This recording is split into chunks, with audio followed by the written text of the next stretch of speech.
Robert was a librarian at the University of New Hampshire, and he was a librarian there for 50 years.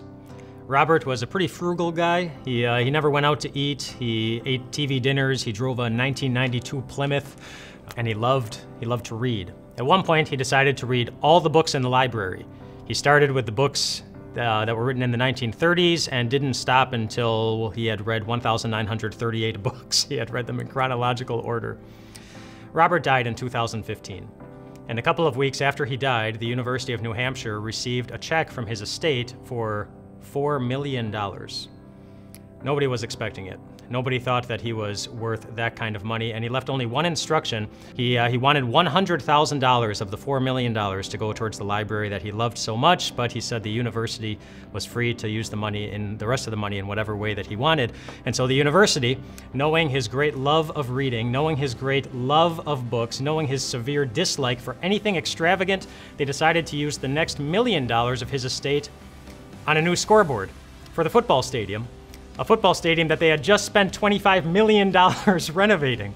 Now, the university didn't do anything wrong, other than the request for $100,000 to go towards the library. He really did say that they could use the money in whatever way that they wanted, but there were a lot of people who were very upset with the university because they felt it was very obvious what Robert loved.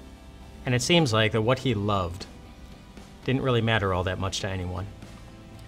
This week, we're going to go through a section of Scripture in Luke chapter 16 that shows us very clearly that what you love really does matter, and it matters to God.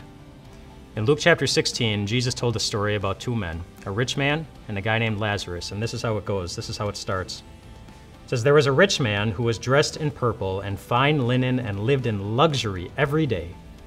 At his gate was laid a beggar named Lazarus, covered with sores, and longing to eat what fell from the rich man's table.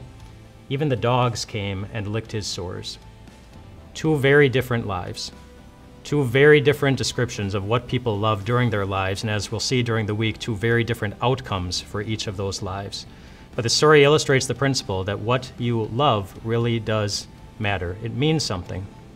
And that was the case even for the person who's telling this story. What Jesus loved most in his life was you. It was you.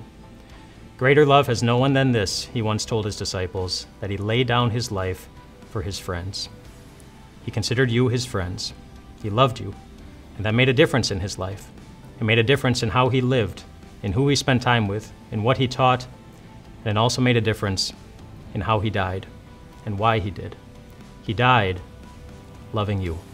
What he loved made a difference in his life, and what he loved also made a difference in your life. And that difference is what we'll be talking about this week. Jesus was excessively rich in his love for you.